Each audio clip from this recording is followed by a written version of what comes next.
Some of the ideas and the artwork represented here are from Portland Outright and Maine Inside Out members, some of whom are still inside locked facilities, some who are in adult facilities, some at Long Creek and residential, and those people are very much here with us tonight in the audience and in the work. We also worked extensively with young folks inside of Long Creek and in the community to come up with the questions that we're going to be asking the candidates tonight. So they are very much here with us in spirit and power.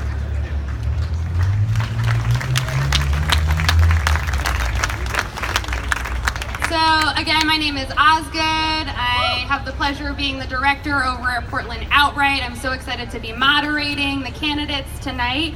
For folks who are just showing up, these folks here are all candidates for the Cumberland County District Attorney position. We are going to start right off with these folks sharing who you are and any reactions you have, responses, observations to the Love is Alternatives to Incarceration performance, artwork, including any ways it might relate to your platform, your vision of justice, and the role of DA. Oh, and just, sorry, one more quick thing. So Matt is right down here in the front, and she will be your timekeeper. This first question is 1 minute, and then the other ones are 3 minutes. Cool. So do you want to start us off? Anyone here? Everyone hear me? Okay, great. Well, first of all, that was a tough act to follow, so hopefully we can do a performance that's half as good as that one. But my name is Jonathan Sahrbeck. I'm an assistant district attorney here in Cumberland County. I'm in charge of the human trafficking unit that we have in Cumberland County that specifically tries to help victims of sex trafficking and go after the perpetrators of sex trafficking that we have in Cumberland County. I'm running as an independent. I have experience as a prosecutor in Massachusetts and here in Maine. From what I saw of the performance tonight and seeing the turnout here, I think one of the most important things that we have to start doing as a community, especially with the district attorney's office, is get more educated, get involved with these types of groups. One of the things that's been great about my experience as the human trafficking prosecutor is that I work a lot with community groups. I work with SARZM, Survivors Speak, Preble Street, the first East Point Baptist or East Point Church, and that's really taught me that one of the key things that we need to do to get educated is reach out in the community. So thanks for doing this. Seth, Levy, hi. Thank you so much for being here, and thank you so much for the performance. What really struck me about that performance was the fact that that the children that we incarcerate have been abused, emotionally and physically abused. And the thought that we would send these children to jail, which is what Long Creek is fundamentally wrong. That has to change. And one of the things about this performance that is so powerful and that relates to what I want to do as district attorney is that it's about giving people a voice. The criminal justice system is something that's been pushed, is isolated from the rest of us. It's actually a place where victims, offenders, the public can have a voice. That needs to happen. And so I have to say I am so moved by what I saw, and I thank you for that.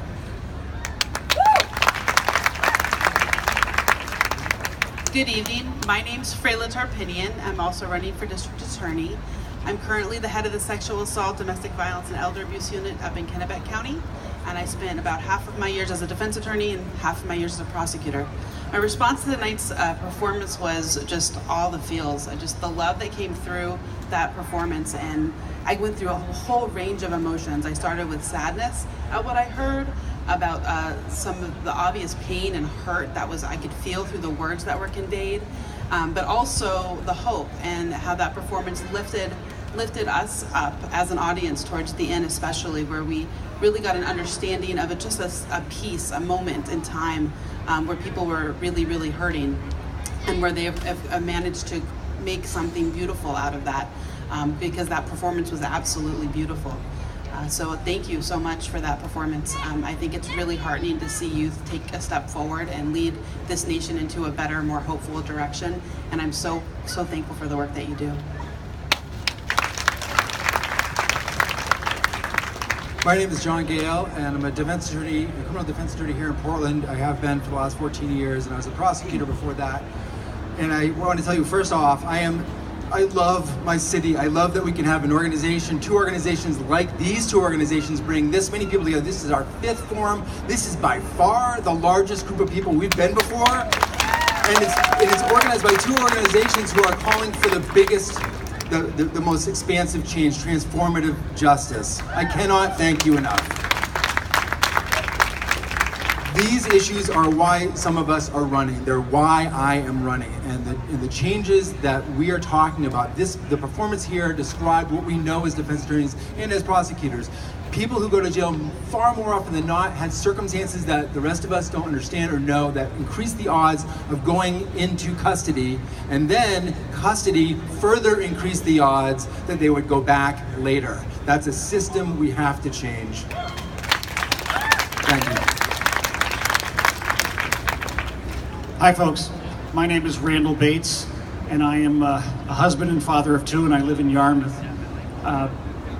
That performance was powerful the moment you guys stepped on the stage, and thumbs up and a courageous effort to just stand up there and do that in front of everybody.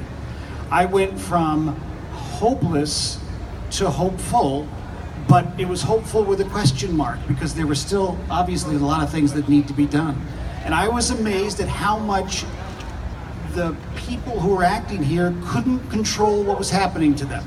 Certainly they could control some things, but there was a lot that they just couldn't control themselves. And we have to take that into consideration when we're dealing with these things.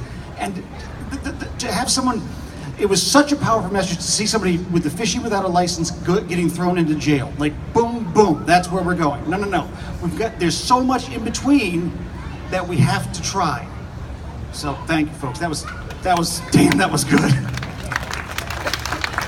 Thank you all. Maybe we'll send it back, and Seth, you can start this one. We'll go down the line. I'm supposed to remind you all to speak directly into the mic when you speak. You're doing a great job. So this next question is about LGBTQ justice, and as a reminder, all the rest of the questions you'll have 3 minutes. And this question reads, the November 2016 death of outright member leader Charles Mays Knowles while being held at Long Creek illuminated for a broader audience the struggles and suffering of queer and trans young people inside of systems that were never designed to care for us. Currently, an estimated 30 to 40% of young people being held at Long Creek identify as LGBTQ. Trans and non-binary people, especially trans and non-binary people of color, have traditionally faced discriminatory treatment from district attorneys' offices around the country, both in their treatment as defendants and in prosecutors not taking attacks against them and their communities seriously. In your role as district attorney, how will you work to foster trust and accountability with the LGBTQ community and work to reduce the over-reliance on Long Creek as a placement for LGBTQ youth?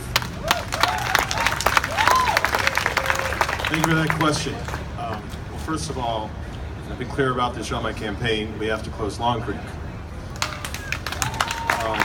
And that's not an easy thing to do, and it'll be a transitional process, but that's something that right now we have children that go to Long Creek to be, that's like one of the words that was used, was warehoused. And if we don't have a home for children to go to, the courts will send them to Long Creek.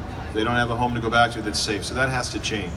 But going back to the question about how we treat people and how we treat that community better, it's got to start with relationships. And one of the things that really needs to happen with the criminal justice system is in this avenue, there really kind of has to be a paradigm shift. What I mean by that is that right now we have this process where the criminal justice system kind of imposes its will on individuals, many of individuals who are poor, many children who don't have families, and we need to start building relationships. So the district attorney's office needs to start reaching out into those communities and working with those communities. And also when you're looking at the LGBTQ community, one of the things that I think really has to be clear is that as district attorney, I think we have to really take a stand and prosecute hate crimes. And I think that doesn't happen a lot. And And we really need to, the public needs to know that we're not going to accept that. That also has to do with bullying, of course. And bullying, as we know, takes many forms. And that's another thing that this attorney can do. We can reach out to community groups, to schools, and we can try to have discussions. And we need to hear from that community about what's happening, how they're being discriminated against, and how we can protect them. That is critical. And so there's kind of both a relationship outreach, but there's also, the district attorney can use the arm of the law and say when there are hate crimes, that those hate crimes need to be addressed. And there are different ways to do that, of course, but we need to take that seriously. And it's critical for the LGBTQ community to know that their voice is absolutely as important as anybody else's voice is. And the death that happened, Charles' death that happened a couple of years ago, was really a tragic incident. And I really think it's very important that today it's being discussed and that it's being publicly disclosed, because it's a type of thing that happens that we as a community can forget about. And I will tell you that he is not the only one that has died incarcerated. And we need to be aware that this is a really, really critical issue, and that the LGBTQ community needs again to know that their voice has to be respected and heard.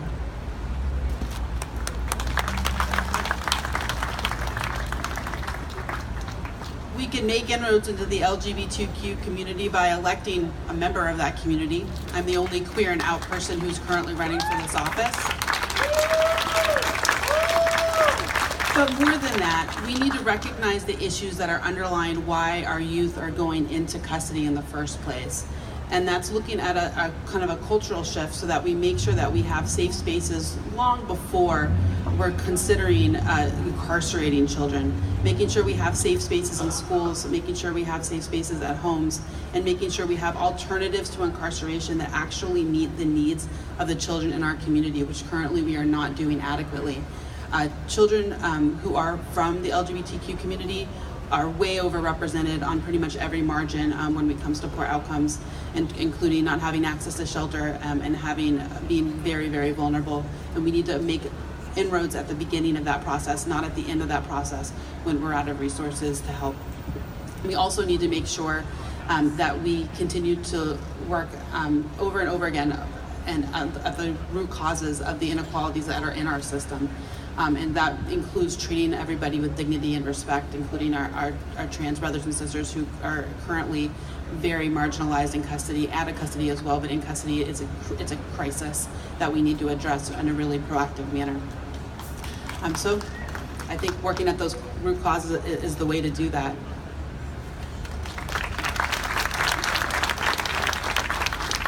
Charles, close enough. Sorry. Charles Mays-Knowles was in the youth center as a detainee, and was in a position where he was not receiving services because of his status as a detainee rather than having been committed there.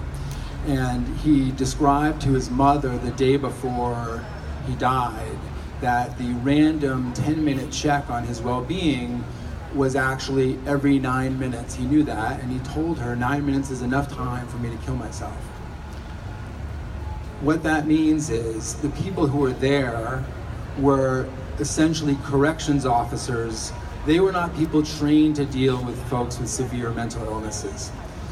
It's been described again and again as a jail. And it's why we know that we have to change things at the youth center. Ideally, what we do is we have regional centers that are secure, that are treatment-based for young people, rather than a facility like we have in Long Creek. But we have to have those regional facilities in place before we remove people from that facility. I want to speak a bit to the LGBTQ folks. I'm 51 years old. I grew up in the early 80s and went to high school then, when what people said when they were disparaging to a boy is you're a faggot, and to a girl is you're a dyke. It was the most common thing. One of my best friends, Peter, was gay, He didn't come out to his parents or to the public in general until after he left that high school and went to college. He's a tough guy, he's a tough intellect, and he's tough emotionally, but I cannot imagine the fear that he suffered just walking through the hallways of Dover High School in Dover, New Hampshire, where he went to high school. You will have an ally in the DA's office. There are questions we're going to answer later about what we would do, who would be at the table. I will work and listen to these organizations and people of the community to address the issues. They are unique in a very particular way. We recognize that. And as bad as Dover High School was for my friend Peter, I can't imagine what it's like at the youth center or the Cumberland County Jail. I just want you to know it's recognized and think change is coming. And I promise to bring that change.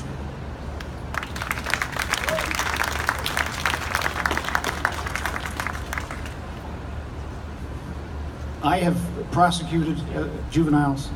And currently I defend them as a solo practitioner.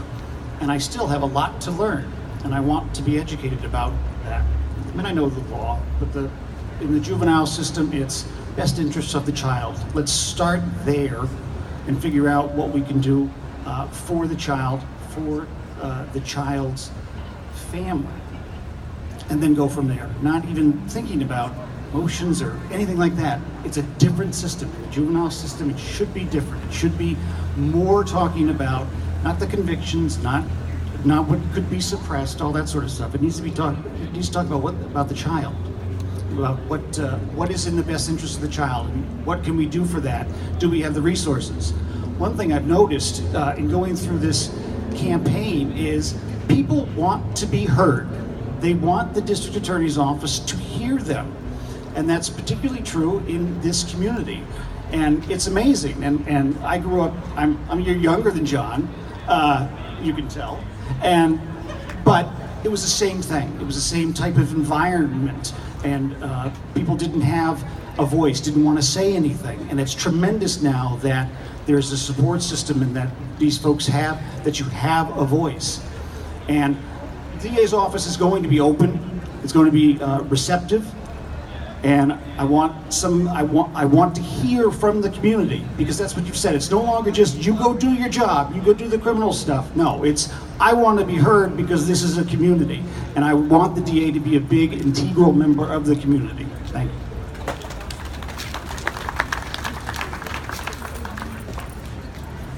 One of the most important lessons I ever learned as a prosecutor is that my experience growing up is different than everybody else's experience growing up, especially people that I prosecute and victims that I come into contact with. And those differences have to be respected and they have to be honored. It's a very important aspect of what we do as prosecutors. The key thing for me with reaching out to the LGBTQ community is communication. Just as some of my opponents up here said, the district attorney's office, if I'm elected, is going to be very open to communications with not just the community here, but also with communities everywhere, with the groups that want to reach out, that want to talk to us, that want to speak about our issues, because what we do at the DA's office, it's all integrated into the community. It's a very important aspect of what we do. The communication is key. So I think one of the big aspects is understanding, getting educated, really speaking, coming to events like this, seeing performances like we saw earlier tonight. That's all very important, because the experiences that the performers tonight showed us, I didn't have those experiences. But to get educated about what we're seeing is so important. So reaching out to all members of the community, I think, is one of the reasons and one of the essential things that the next district attorney is going to have to do. Thank you. Frayla, we'll start with you. This question is about racial justice. What will you do to reduce the number of juveniles, particularly Latino, African American, immigrant, and refugee youth who are brought into the criminal justice system? What policies would you put in place to ensure fair and unbiased use of prosecutorial discretion in juvenile court? What are you doing to advocate for youth offenders of color for their own self-advocacy and safety? So,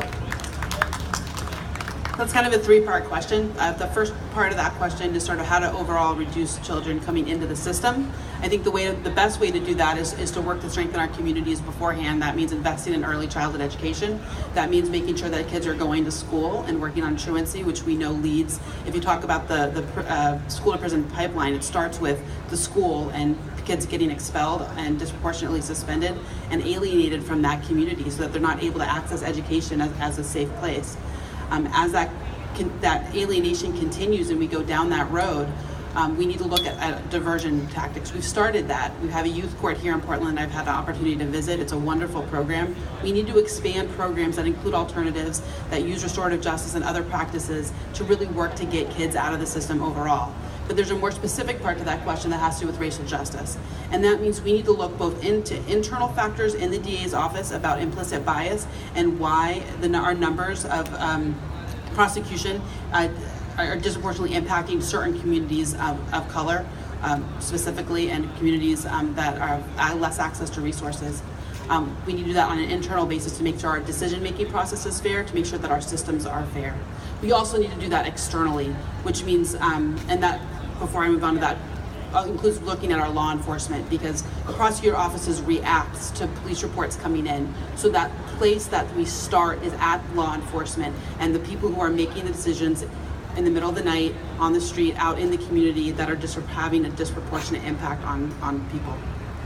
We need to work on making sure our prosecutors are trained. So we need to look at implicit bias training. We need to make sure that they understand the things that impact their decisions.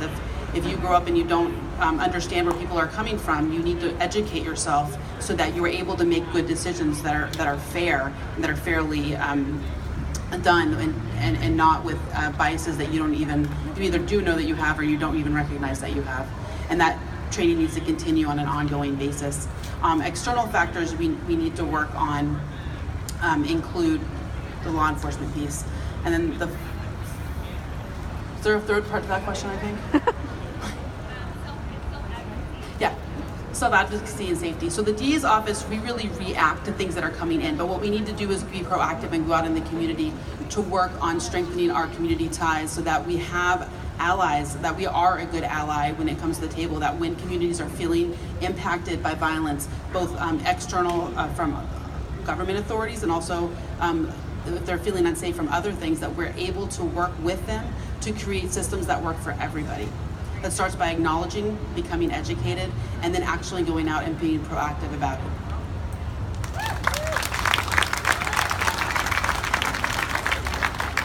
The District Attorney's Office offers an opportunity to engage in our community and change attitudes by leading as the person at the top of criminal justice and law enforcement for the entire county. And that means interacting consistently with different groups and different populations. That certainly means training in the office. It also, speaking with one of the assistant DAs there now, she described the need for cultural awareness training, that we can bring people in from different communities to describe to the DAs the difference in cultures, that they don't receive that.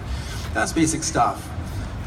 What do I do? I want to skip to that question a little bit. I work down the street here at the top of Preble Street at the Time and 10 building. I represent indigent people, I represent people of color, and I represent immigrants on a day in and day out basis. I work to help them avoid convictions that would lead to immigration consequences, and help folks avoid convictions that would lead to lifelong consequences regardless of immigration consequences. Because if you are a person of color and you receive a conviction for something as minor as a Class E theft, it will follow you for the rest of your life. We need leadership in the District Attorney's Office that recognizes that and looks at each crime and each circumstance individually. Without that, then it's a battle between a prosecutor asking for a jail sentence or asking for a conviction on a minor crime, not taking that into account, and it's the whim of two factors: who's the defense attorney and who's the judge. And if either one of those, never mind both, don't work out, then you can have a very young person that is irreparably harmed by the criminal justice system. It's exactly what the organizations here are talking about when you talk about avoiding the criminal justice system and working within the community in transformative justice. It can come from the DA's office. I know that experience firsthand, representing people in that very position.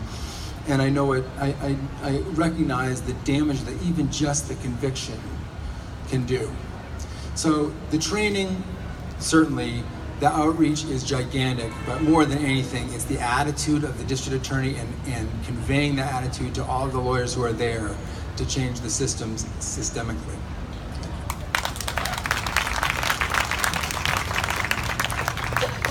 I compliment Osgood because it's a trick question. It really is, because the way they have phrased it is, what will you do to reduce the number of juveniles who are brought into the criminal justice system?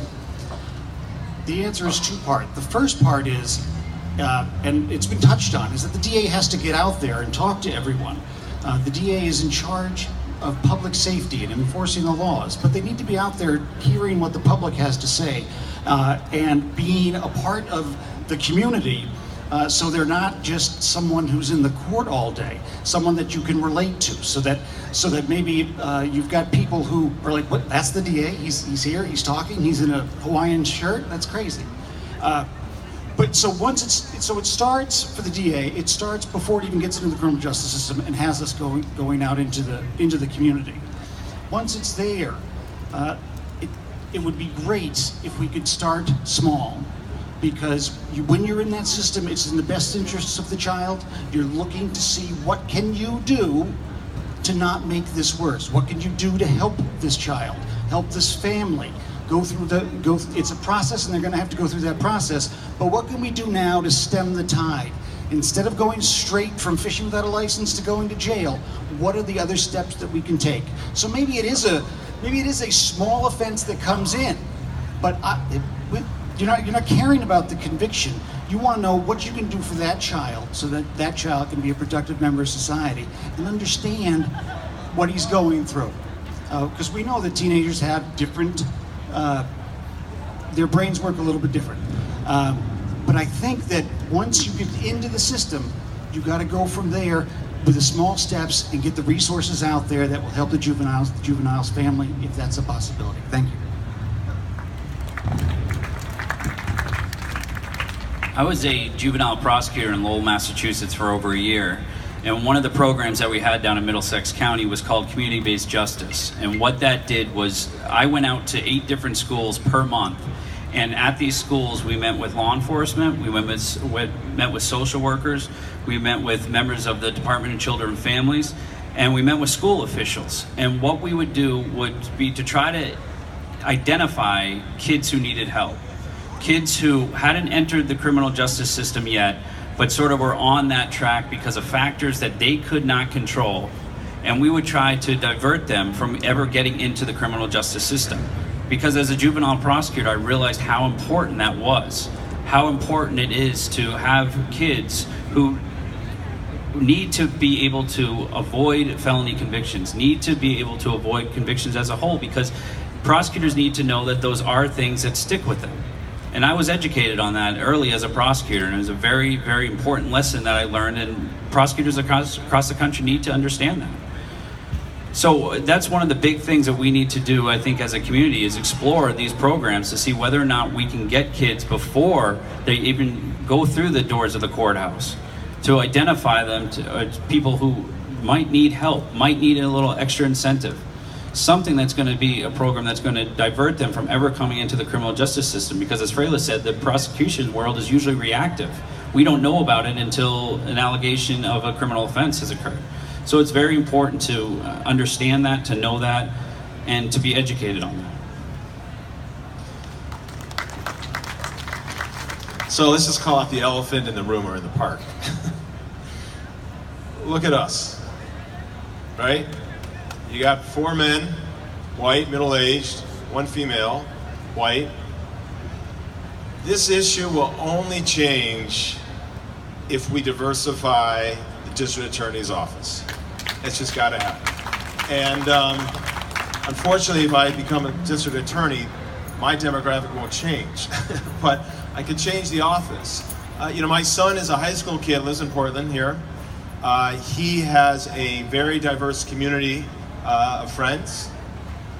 And he will say when he comes home after being out on a Friday night or Saturday night when he's hanging out with his black friends, he'll talk about how they are looked at more suspiciously than when he's hanging out with his white pals.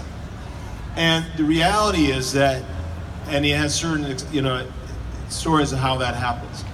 The reality is that we as a society make assumptions. We have biases based on race, based on whether someone is LGBTQ. We make these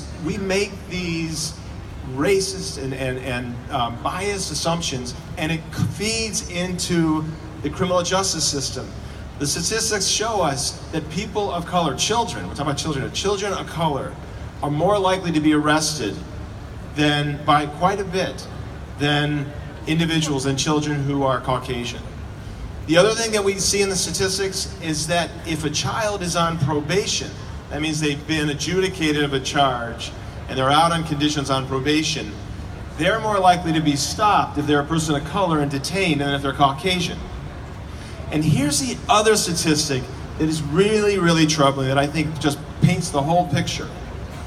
The children who are more likely to be stopped for a technical violation, technical means that you're out on probation and you haven't committed a new crime, but you come home late. That's a technical violation because you violated your curfew.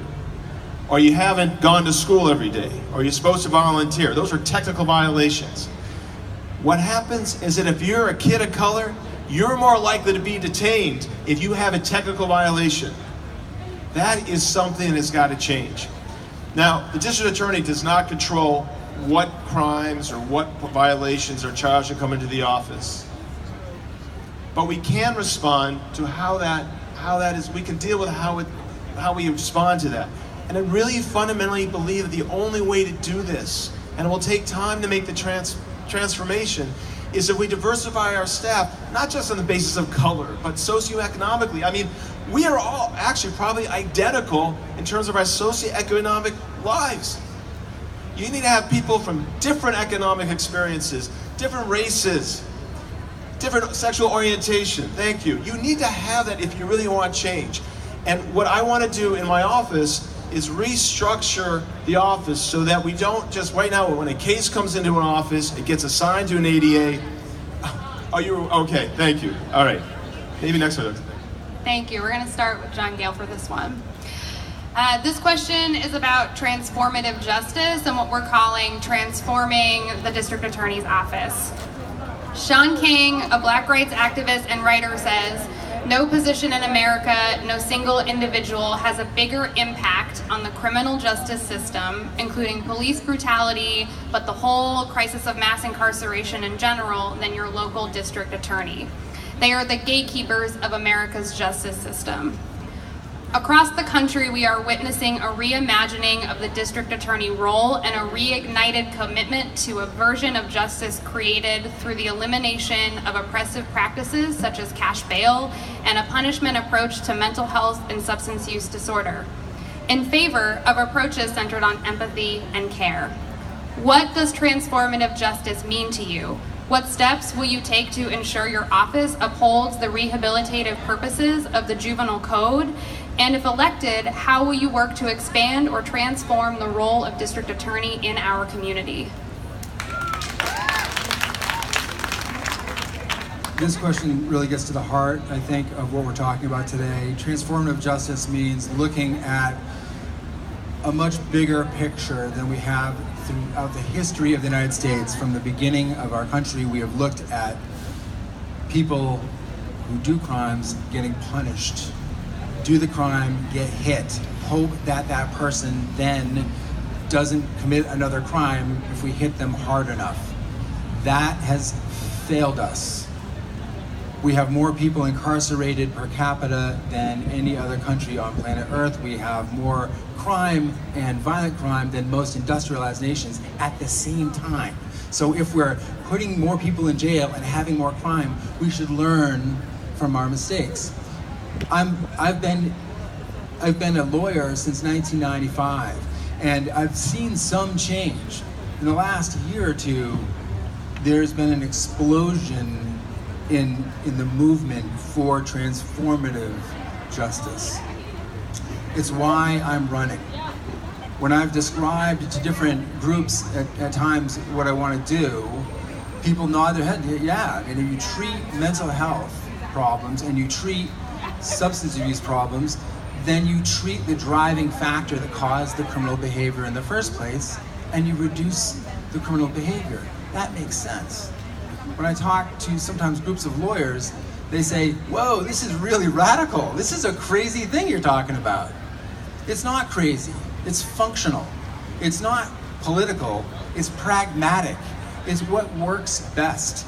And introducing different ways of doing it. Restorative justice practices are better for victims, they're better for defendants. You get through the system without a conviction, you're less apt to commit another crime. It is win-win-win. And by the way, to my friends on the right, it costs society less in the short run and in the long run. That's why I'm running, is to go about doing exactly what we're talking about here. There were a couple of other questions there. The Juvenile Justice Code and the purposes of rehabilitation. It's still more important. What I just described is still more important. The younger you are and the earlier you are in brain formation, the more important that we keep you out of a custodial setting and focus on rehabilitation. But I think that needs to be applied up the age groups as well. And then the third question was, what would you do to transform or expand the role as a district attorney? I've touched on this a little bit, but there is no question that we need to play a role in Augusta, because one question that is always asked me, well, what about the resources? We have a lot of resources that are underutilized by the criminal justice system, but when we're really moving forward, we're going to need more than we have. As it stands, we cannot treat everybody with an opioid problem now. We don't have the resources. So we have to reallocate resources from punishment mode to treatment mode, and that requires us to make the argument to Augusta and win that argument, and we can do that. We can do that together. Thank you.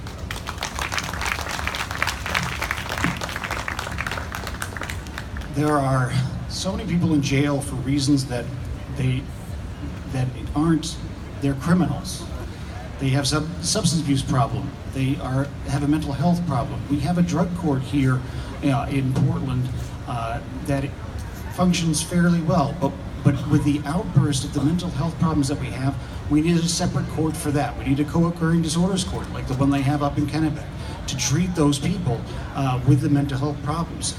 Diversionary tactics are terrific for something for this, in order to try and lower the jail population, because people shouldn't be in jail for those little things. Look, I'm going to concentrate on the big crimes, and we're going to prosecute those to the fullest. But when we're talking about adults who are charged with non-violent misdemeanors, we're not asking for cash bail on those cases. They're going to get out and they're going to come to their court date. So diversionary tactics are going to be I think a great tool that we can use to start the process. But as far as the juvenile justice system is concerned, remember, it's an entirely different, at least the way I've approached it, and I think the way that Christine and Abby and all the folks in the Cumberland County, it's a different kettle of fish. What you're talking about is, you get the person in there, you get the child in there, find out if we can get the resources available to help them if they need help, and start with that.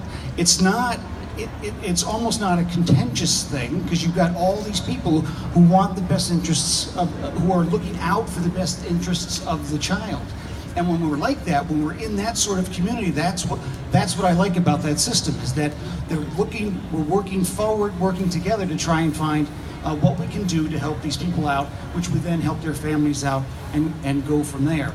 And as far as how this would change the DA's office, and I would just be out there. I'd be out there in the community. It's something that I like to do. I like to serve, and I have served. I've been was on the Yarmouth Town Council for 6 years, and just loved talking to people about stuff. Loved being stopped in the grocery store and saying, hey, what about this? Or, my kids hated it when I was at football games, because it would take me an hour and a half to go from the field to the car, because I'm talking to everybody. That's what I want.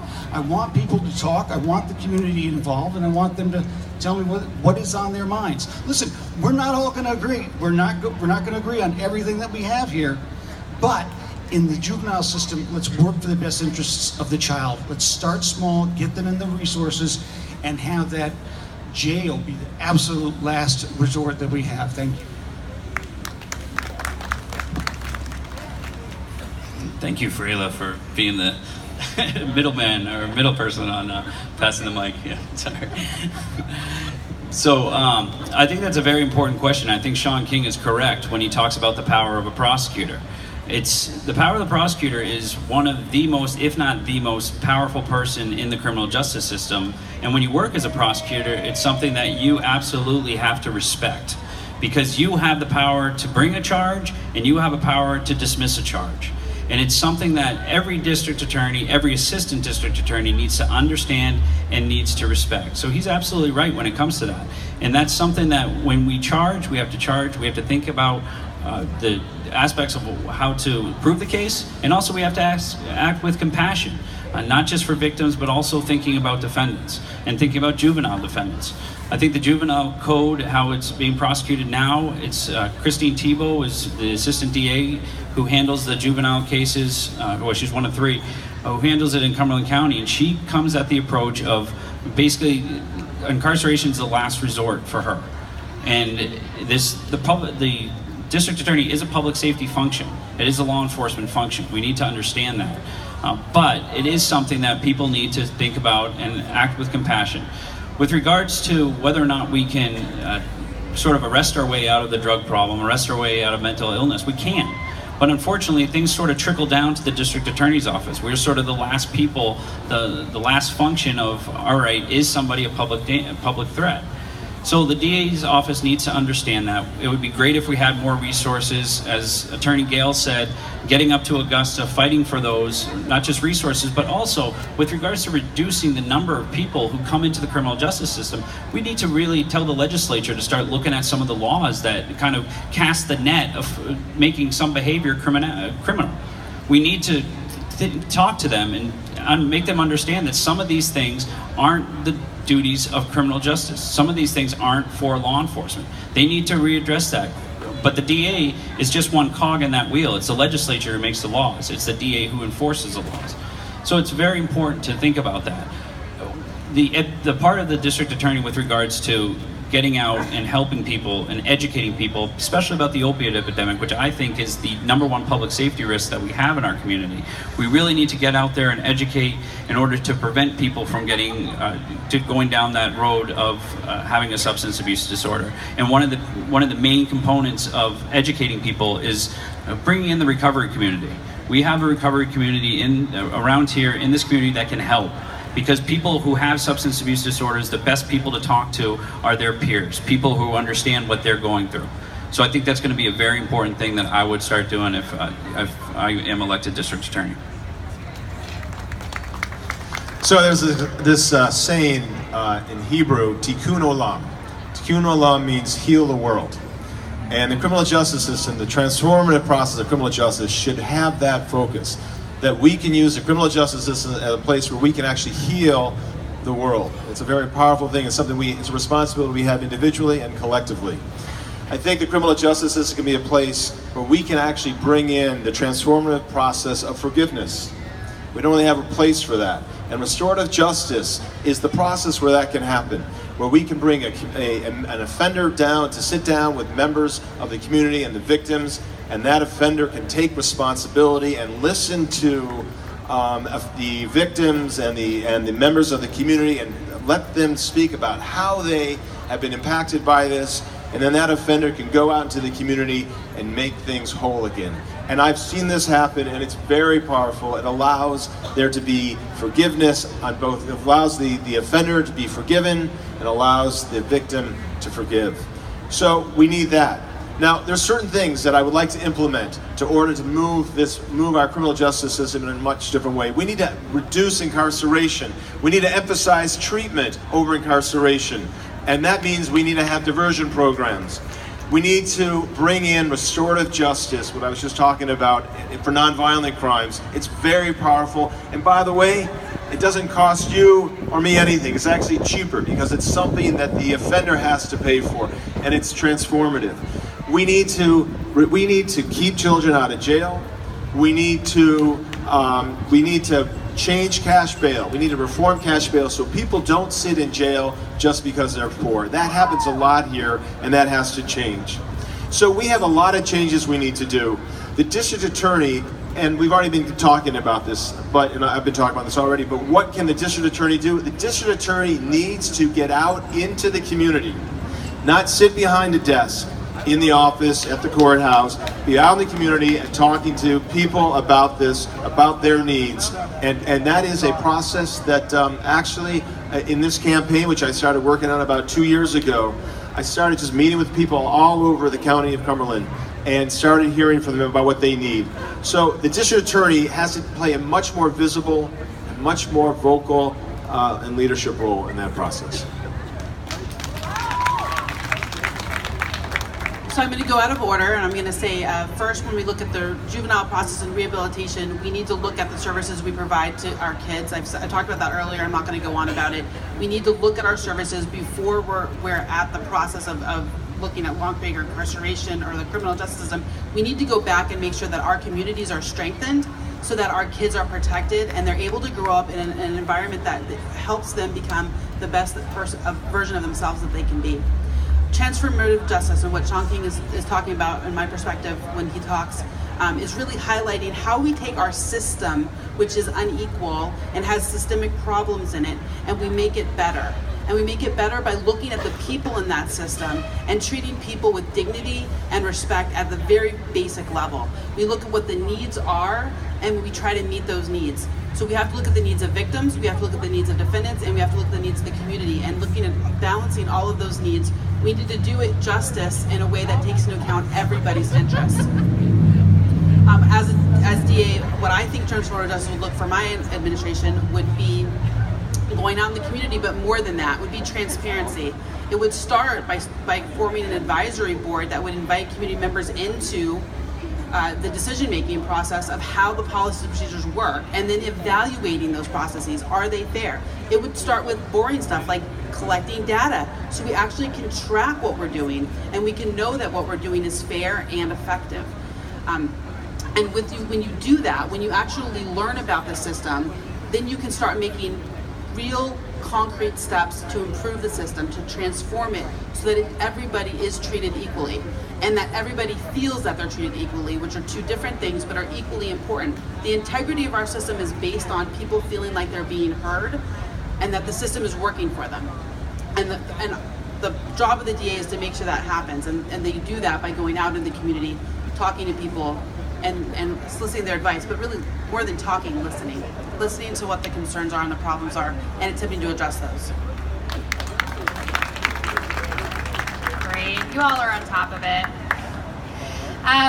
For those of you who haven't been with us all along, this event was organized by Maine Inside Out and Portland Outright, two organizations that are led by young people with direct lived experiences in a lot of the systems that we are talking about today. So this next question is about community engagement and accountability. And the question reads, as a community of directly impacted people, Portland Outright and Maine Inside Out members have firsthand experiences with the power district attorneys have to advocate for empathy, connection, healing, and also to consciously or unconsciously perpetuate the harm, bias, and violence young people, low-income folks, LGBTQ, gender non-conforming people, Black and brown people experience when engaging with the criminal justice system. We understand the district attorney as setting the tone for the criminal justice system in our community, including the ways our people will be treated on their worst days, in the moments where we need the most help and support. What mechanisms will you put in place to be in dialogue with those most impacted by the criminal justice system? How do you envision directly impacted people having a seat at the table where decisions are made about directly impacted lives? What does that table look like? What is the process for joining? And how will power be distributed? It's you. Thank you, Osgood. What I've noticed over this time is how important it is to involve everyone. As I said at the beginning, the community wants to be heard when it comes to criminal justice. They think it's failing them. They want to have their voices heard, and that's what I would do. 274-9704. That's my phone number. Call me anytime. I want to hear what you folks have to say. Because one thing, let's be clear, the most important thing that I would do as a DA is protect the public safety. That's everybody. I would protect the public safety of all the individuals and go from there. But in terms of what we're talking about here, in terms of the juveniles, in terms of our table, my table would have a C of 1 because it's the criminal justice table, and I would be at it, or at least figuratively, my office would be at it, but there would be a lot of chairs there. This is what they do in the juvenile system here, is they try and get as many people involved, get some experts, because we don't know everything. We know about the criminal stuff, but we don't know everything. Maybe we have to talk to Professor Northrup at the law school to see what his views are on this and go from there. But it's a matter of, I'm inviting everybody to the table. Now, again, the dialogue is good, and to have disagreements is good. It's to get it out on the table, because that's what people want. You want to have that voice. And in the juvenile system, it's a little bit different. There are kind of two tables. In one table, you're looking at the juvenile. The juvenile's at the table. If there are parents, they're at the table. All the resources are there.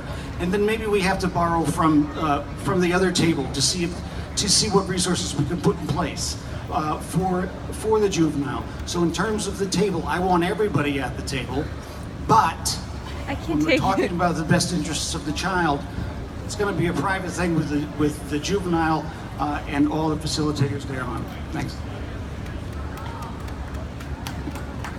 Thank you again, Fred.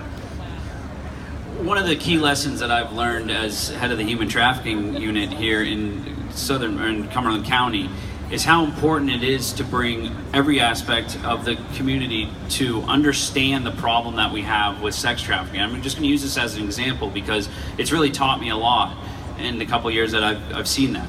In 2013, when I was a drug prosecutor in York County, law enforcement really learned about the first sex trafficking case here in Portland. And it was an education to law enforcement. It's not to say that it was just started or it wasn't here before. But what it did is it transformed how we look at victims of sex trafficking, how we look at women who are engaged in prostitution, because we stopped seeing them as criminals and we started seeing them as victims. And it was an important transformation that we made in law enforcement, and it's an important transformation that we continue to make in law enforcement by educating people and educating them about the problem, and also educating them on the help that they can provide. But the district attorney's office can't do it alone, and we realize that now. So what we do is that we bring in every resource we can. We go to Preble Street, we go to faith-based communities, we go to survivor communities, because what we want in the sex trafficking fight is to have victims become survivors, and they're doing that. We are having successes, and those are the happy endings that we really need to make sure that we can get. And so when it comes to the juvenile system, it's the same thing. I think if you bring in more people, more voices around that table so that they can understand the problem, then we're going to have a better time solving that problem. And if we solve those problems, if we solve people and keep them out of the criminal justice system, it makes it better for the entire community. And that's what's key. So bringing in more voices, bringing in more people who want to get involved, because at the end of the day, we all have the same goal. That's justice, that's safety. We all want to be safe. We all want justice for what's happening in our community. And the more voices we have, the better off we can be. So I think this is a really incredible question, maybe the most prescient question of all the questions we've been asking, because it really goes back to this question about, are we looking at some type of paradigm shift? It's a fascinating thought. Right now, the district attorney pretty much stays in an office in the courthouse, doesn't have a whole lot of interaction with the community. What this question is asking is, can the district attorney actually reach out to the community and be part of that community and hear not only from certain organized groups, but also people who are directly impacted by the criminal justice system? It's a really incredible question. I don't have a full answer for you yet on this, but I think it's something that should be explored. I think it's something where we need to reach out. The district attorney does need to reach out to different communities. Reach out not only to victims, not only to the public, but also to offenders, and figure out, is there a way to have a dialogue that gets us to a place that is more just, that's more compassionate, that's safe? I think it's a very powerful question. And I think, you know, when you say, how do people come to the table? What does that look like? I don't know what that looks like yet, but what I will tell you is that I want to go out and have these conversations. I've been having these conversations. They need to continue to happen. And that's a very powerful model to consider. So thank you. So I think it starts by listening. We need to do a better job of listening. But when it comes to looking at the district attorney, first of all, we're accountable to you, your voters. We're elected. We get elected over and over again. I know that is something that's not been common practice here in Cumberland County for the last 2 decades plus, but we are in fact elected to you. So we're accountable to you, and that's important. I think it starts by listening, and it starts really by being accessible. What does that mean? It means by having an open door. That means being able to reach out and actually talk to your elected official. So you can ask them a question if you have that question. It doesn't matter who you are or what role you play within the rules of the bars. I mean, you can't talk to a defendant while their case is active. But if you as a citizen have a question about your district attorney, you have a right as a constituent to expect that you're able to access that person and talk to them. You should have a conversation with them. And I think it starts by listening. It starts by having an open door policy. It starts by having transparent practices that are available publicly so that you know what it looks like when you enter the system or when somebody you love is in that system. And it means being able to understand and be predictable throughout that system. So yes, and then after that, going out, meeting with community groups and community members, organized, unorganized. And again, I really think it's important that we set up an advisory board.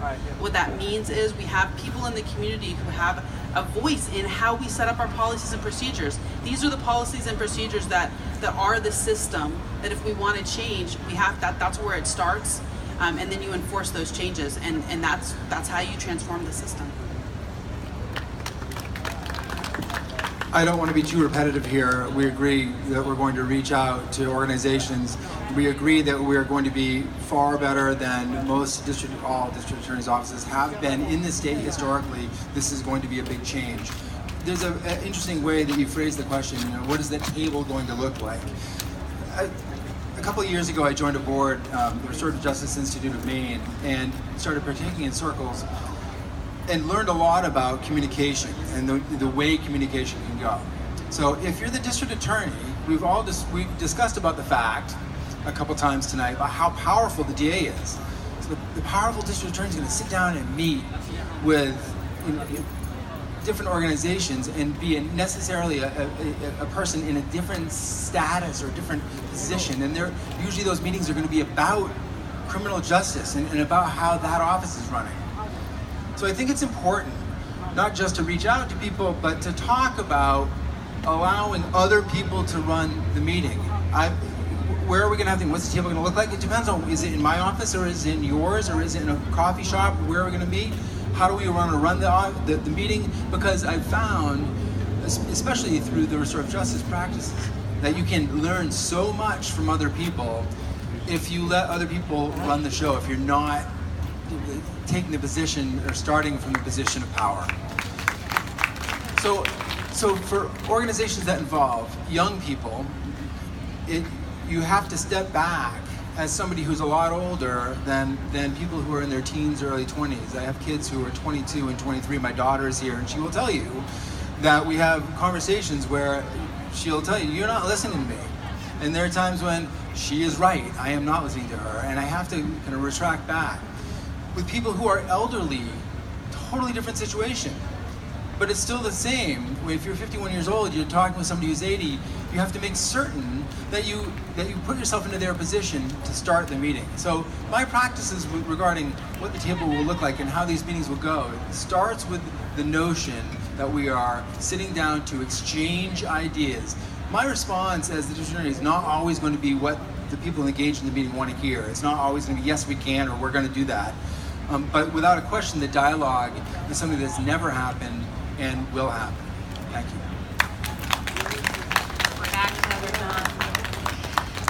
Thank you. This is our last question. Thank you to our audience and to our candidates for hanging in there for what are some very full questions. This last question is really about public safety and a vision of safety versus punishment.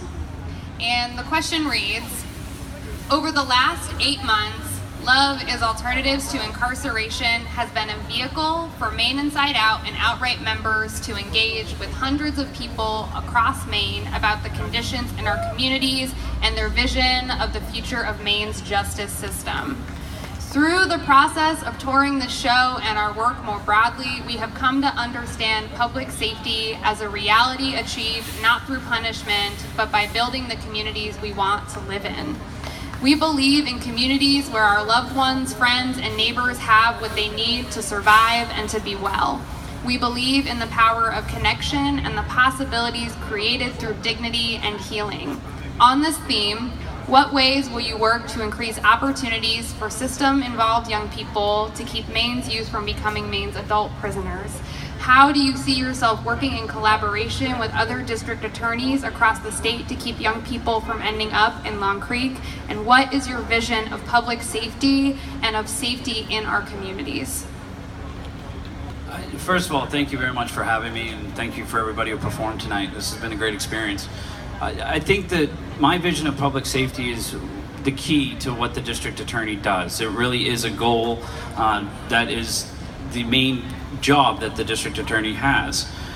But understanding that people going into jail, as it's been said earlier, it's a likelihood that when they come out, they're going to reoffend. So having programs inside that would defer them from ever coming back into our system would be one of the key things. I've been reading a book lately, and this isn't in the juvenile system, but in the adult system, of a program called Defy, that is going around to prisons around the country and seeing if people who are incarcerated are entrepreneurs. It's sort of like a Shark Tank that is working with different people. And when they get out, they actually have supports, they have jobs. So seeing how that works after, I think getting those systems in place, trying to get education is always key. Having jobs is always key. So if you could divert kids from getting into the system in ways that will increase education, increase supports, increase job opportunities, that is one of the key aspects that is going to keep people out of the system and therefore increase public safety. The district attorney's office really never sees people until it's alleged that they've committed a crime. And our goal as prosecutors is, once we see you and the case is over, is that we don't want to see you again. There's never a goal for a prosecutor to want that person to come back into court.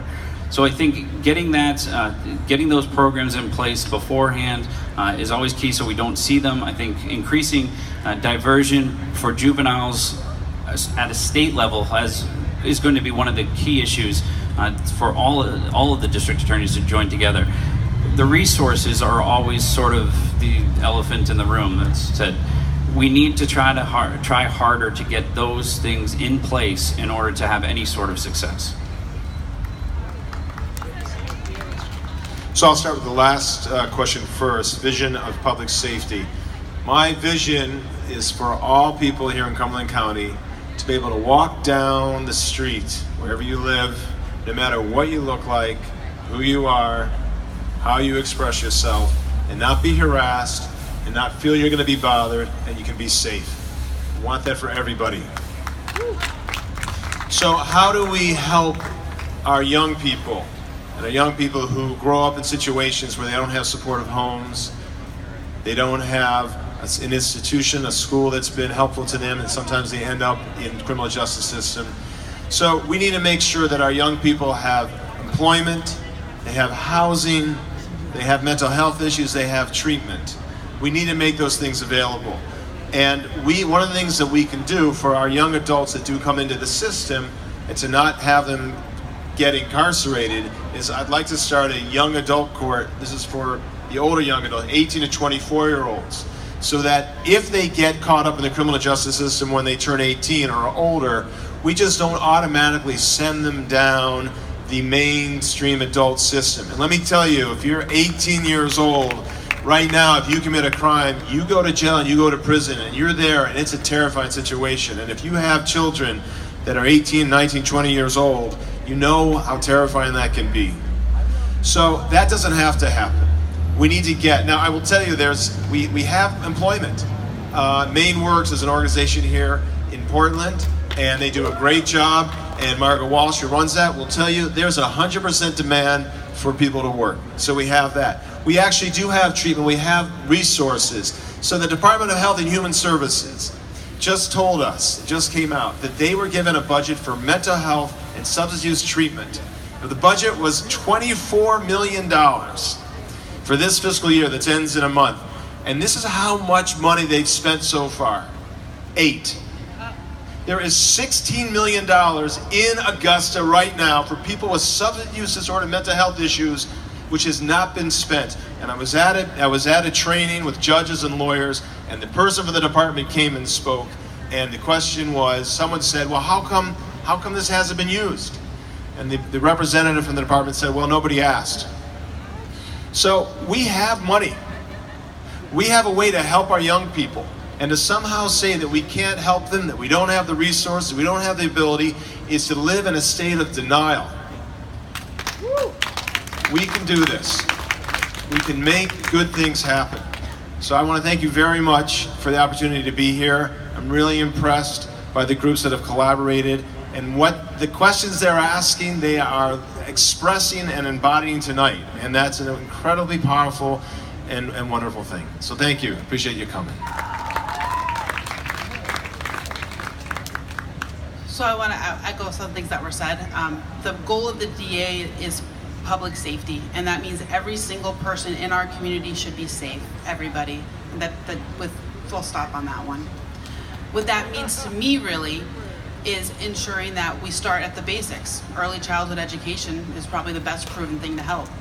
We need to pass Medicaid expansion so that people can access the services that they need. We need to take care of people. When we talk about loving people, we need to love all of our people. And we do that by giving them what they need. We need to make sure that the resources we have are provided to the people who need them, which we're not doing a good job of right now. With the criminal justice system, what that means to me is we do something we haven't done historically and push back. We use the criminal justice system and jail to hide the public health crises of our days, and we need to say no more. We have to close that door and make sure that those public health crises are being held by actually people who know what they're doing. A law degree does not help you address mental illness and substance use disorder. That is not what I went to school for. It's not what any of us went to school for. And so that is a tough job, though. We did go to school to hold a line, though, and we need to hold that line and push back on the people who do use jail inappropriately to hide problems. And so that is the way to transform our system, is to really hold that line, to make sure people are safe, and that's what I pledge to do as your DA. I want to say thank you very much for the performance tonight. It was really inspiring, and it made me think really differently, which I really appreciate. Thank you. I think the people in this audience and most of the people up here talk about changing the system when we mean it. We know what we want. A big issue is how can we get there? And the leadership that can come from the Cumberland County DA's office cannot do it alone. It's going to take more than just us if we're talking about systemic change, not just in Cumberland County. We do have authority to change the way the office is run, but really statewide. And I mentioned earlier that we as together can do it. Part of the job is going to Augusta. We talked about this a little bit earlier. And part of the job is working with different organizations here. We are at a remarkable time right now. This is the time when we can accomplish change, and there are a lot of people who know it. I met with Mark Swan earlier this week. He talked at length about the resources he has and can work with the district attorney's office. There just has not been the coordination there that he desires. He's been there for 27 years. He's met with the district attorney in person twice. She's been here 28 years. Those days are over. I also met with Sarah Gideon, our Speaker of the House. She and I talked about the possibilities with what's coming with our legislature and ideally our Blaine House, and that it's going to take meeting with not just different district attorneys and not just different legislators, but it's going to take law enforcement, people who have changed, who are ready to move on, away from the punishment mode that we're talking about today. As a prosecutor, it was punishment all the time. I've seen us start to move in the right direction, but we're on the verge of really changing things. Another person that I speak with a lot is our police chief. This is from this morning's paper. I'll be the first to admit that arrests will always be an important part of the law enforcement equation, but we should own the fact they are an incredibly short-sighted and lazy approach to problem solving. That's our chief of police saying that arrests are a lazy approach to problem solving. They have true value in dealing with crime in real time, will continue to provide that level of service, but they often measure the shattered and failed societal systems created to support the most needed loved ones rather than battle good versus evil. It's not good versus evil. It's more complicated than that. He said, I used to look at our yearly arrest numbers, which routinely broke 3,000, with a sense of pride driven by traditional law enforcement mentality that we can, in fact, arrest our way out of any problem. I was wrong. This is our chief of police today saying, I was wrong. Sarah Gideon, we talked about this morning, saying this is the time we can, with the right leadership, make this change. I have the experience. I've been doing this in Portland for 14 years, and I was a prosecutor for years before that. I've been a lawyer longer than anybody up here. I know the participants in this system, and I'm ready to lead this office. I hope for your support. Thank you.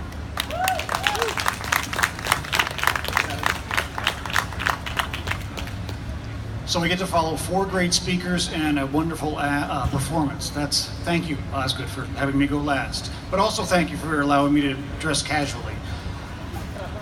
A couple of things that we've talked about in terms of what is the vision of the DA and public safety. I want to protect the rights of every individual. Okay, that's not just the victim. It's the victim's family. It's not the defendant, it's the defendant's family. Because what happens in this criminal justice system is it's a ripple effect. When one thing goes wrong, that affects so many other people. And what I've heard tonight from everyone is they want to be at my table talking about how we can address this issue. How do we go from, or how do we prevent our young offenders from becoming adult offenders? That's the key question I think that's been happening here. And what I want to do is be able to reach out to people who know more about that stuff than I do. I want to be clear that the DA's office enforces the law. I'll talk later. The DA's office enforces the law and protects its citizens. It keeps everyone safe and protects the rights of all the individuals. But you step into a different place when you're dealing with the juvenile system because you're talking about the best interests of the child. And hopefully it becomes much more of a collaborative effort, because if we can address it early, we can address it with the small things that the offenders are doing, then they stop being big things and they stop, quote unquote, graduating to being an adult. So we need to start early. Yes, we need to do stuff before they get in the system, but when they get in the system, let's throw as many resources at them as they can so we can stop them from being in the adult system. That is the key, and it's entirely different from when you're dealing with the adult court and you're dealing with everything that happens there. It's going to be a much more collaborative effort to figure out what can we do to help this child, not what can we do to make sure he becomes an adult offender. So thank you very much, folks. Thank you, Oscar, for running this. Absolutely. Thank you all.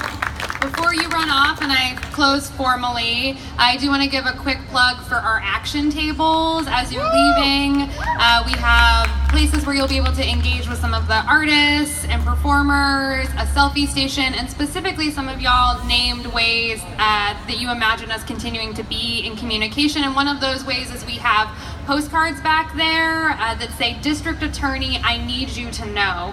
And what we plan to do with those postcards is A, bring them back inside of Long Creek so that young people there can know what community members also want to know about the role of District Attorney as they helped write all of these questions. And then we plan to share them with whichever one of you moves forward into the District Attorney seat. So that, please leave one in the back there on the clothesline. So can we please give some appreciation to these candidates for coming here and spending their Friday night with us. We actually have some Love is Alternatives to Incarceration t-shirts for each of you. We hope you will wear them proudly, boldly in the streets as we do. And can we give it up one more time for Maine Inside Out and Outright, to youth organizers and artists for organizing this event. Thank you so much for coming out. We are so grateful to have you here. We'll be here a little bit longer for questions. I'm going to pass it over to the folks from Congress Square Park.